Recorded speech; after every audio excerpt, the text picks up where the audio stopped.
If you're wondering why some of the fast guys are a few tenths faster per lap, one of the areas where we can improve our car is to minimize the drivetrain lag. What I mean is, if you look at this car, I can move it back and forth a certain number of millimeters, maybe 10 millimeters, without the motor turning over. So that means if I'm running this car and I accelerate out of the corner, the motor will spin, but the car will have a delay in terms of moving due to the slop in the drivetrain. So this is quite a bit. I need to work on trying to reduce the slop.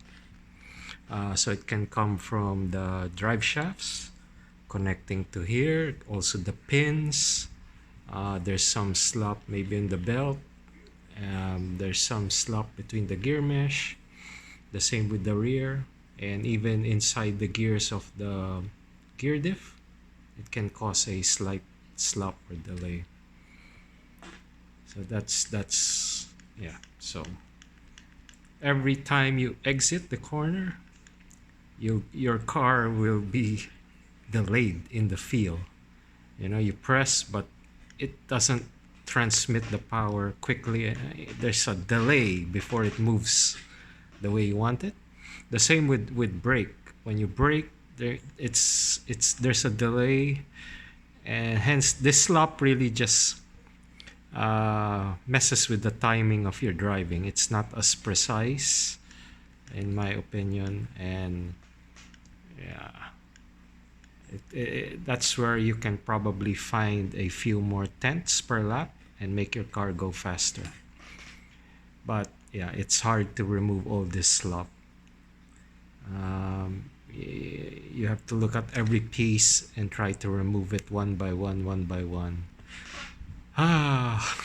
Touring cars.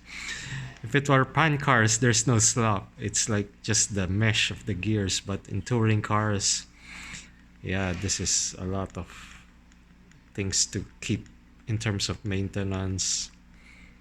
Well, that's my tip for today. So if you want to go faster, yeah, you have to maintain your car, especially the drivetrain slop. Yeah.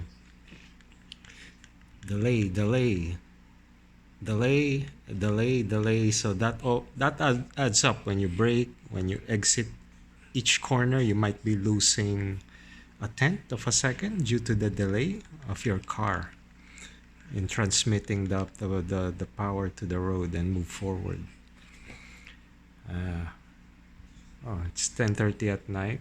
So if we take a look around, so this is my work area, my computer, my messy workstation. Yeah, that used to be a nice wall of bodies, but they started to fall down. Even my boxes start to fall down, and yeah, it's a mess. But I still have my 1970s stereo, a couple of vintage cars. Yeah, some of the trophies, bodies. Yeah, it's a mess. My house is a mess. It's just my RC cars all over. All right, so yeah, hopefully this series of tips will help you go faster around the racetrack. This one specifically, forward and braking, the response of your car. If you feel sluggish, then maybe this is one of the reasons why the drivetrain slop. Yeah, so if you rock your car back and forth, you can feel it. The car, then the motor is not turning over. So this is called, yeah, it's all about the free play in the transmission. Yeah. The motor's not turning. It's just, there's a lot of free play. All right. Thanks for watching. See you next time. Cheers.